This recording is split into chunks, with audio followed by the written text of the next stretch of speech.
ఆదిలాబాద్ నుంచి హైదరాబాద్ దాకా, మహబూబ్ నగర్ నుంచి కరీంనగర్ దాకా, నల్గొండ నుంచి నిజామాబాద్ దాకా మొత్తం గులాబీల పంటనే మొన్నటి అసెంబ్లీ ఎలక్షన్ల అంతటా గెలిచిరు. కానీ పాత ఖమ్మం జిల్లాల కార్ స్పీడ్ కి బ్రేకులు పడ్డాయి.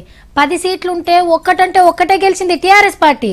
జిల్లాకు పెద్ద మనుషులు ఎక్కుండే మంత్రి సార్ కూడా ఓడిపోయిండు ఆఖరికి.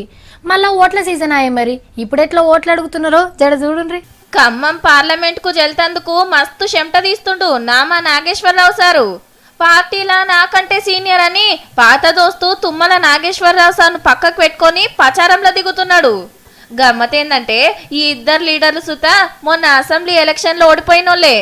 కాకుంటే తుమ్మల సారు గులాబీని షెయి గుర్తోలు నలిపేస్తే కాంగ్రెస్ హిమ్మతిచ్చిన నామా సారు సైకిల్ కు కారోళ్ళు టక్కరిచ్చిండ్రు.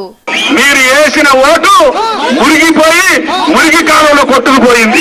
అయ్యో గట్లంటవేంది సారు, మీ మీద గెలిచిన కాంగ్రెస్ ఎమ్మెల్యే కారెక్కిండు. మొన్న జరిగినటువంటి పరాభవం జరిగితే మిమ్మల్ని కుక్కలు కూడా చూడమని చెప్పి కూడా మీకు విజ్ఞప్తి చేస్తున్నా. అర్థమైందా? మళ్ళో పరింటారా? మొన్న జరిగినటువంటి పరాభవం జరిగితే మిమ్మల్ని కుక్కలు కూడా చూడమని చెప్పి కూడా మీకు విజ్ఞప్తి చేస్తున్నా. ఓటేయమని విజ్ఞప్తి చేసినట్టు లేదు సారు, వేస్తారా అయ్యరా అని ధమ్కి ఇస్తున్నట్టున్నది. నామా సార్ను గెలిపిస్తే ఏం చేసేది చెప్పుకోవాలి కానీ ఓటేయకుంటే కుక్కలు చూడై నక్కలు దేకై అని మాట్లాడితే ఎట్లా సారు?